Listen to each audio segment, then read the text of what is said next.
নমস্কার বন্ধুরা, আজকে আমরা বানাচ্ছি আলু চিপস। এটা খেতে যেমন সুস্বাদু হয় আর কি সুন্দর খাস্তা হচ্ছে, দেখুন মজমজ করছে, খেতেও খুব সুস্বাদু। আমি দুটো আলু খোসা ছাড়িয়ে নিয়েছি। আলুগুলো এবার আমি গোল গোল করে কেটে নেব। আলু আমি গোল গোল করে কেটে নিয়েছি, দেখুন এরকম করে। এবার আমি এটা নুন জলে ভিজিয়ে রাখবো। জলের মধ্যে নুন দিয়ে দিয়েছিলাম, এবার আলুগুলো এর মধ্যে আমি দিয়ে দেবো, ভিজিয়ে রাখবো কিছুক্ষণ, তাহলে আলুগুলো একটু নরম হবে। এবার আলুগুলো আমি গোল করে কাঠিতে ফুটিয়ে নেবো, এইভাবে দেখুন এরকম করে। প্রত্যেকটা কাঠিতে আলু আমি এইভাবে ভরে নেব।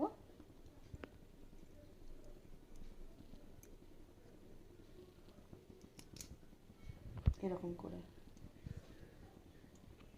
দেখুন, প্রত্যেকটা আলুতে কাঠি আমি এরকম করে ভরে নিয়েছি প্রত্যেকটা। এবার একটা ব্যাটার বানিয়ে নেব। ব্যাটার বানাবো বলে তার জন্য আমি ময়দা নিয়ে নিয়েছি 1 কাপ ময়দা। 1 চামচ গোলমরিচ গুঁড়ো দিয়ে দিচ্ছি, স্বাদ মতো নুন দিয়ে দিচ্ছি, 1 চামচ রেড চিলি পাউডার একসাথে মিশিয়ে নিচ্ছি।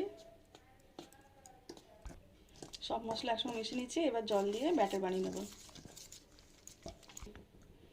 এরকম একটা ঘন বাটার বানিয়ে নিয়েছি, দেখুন। এবার আমি ব্যাটারে দিয়ে দেবো।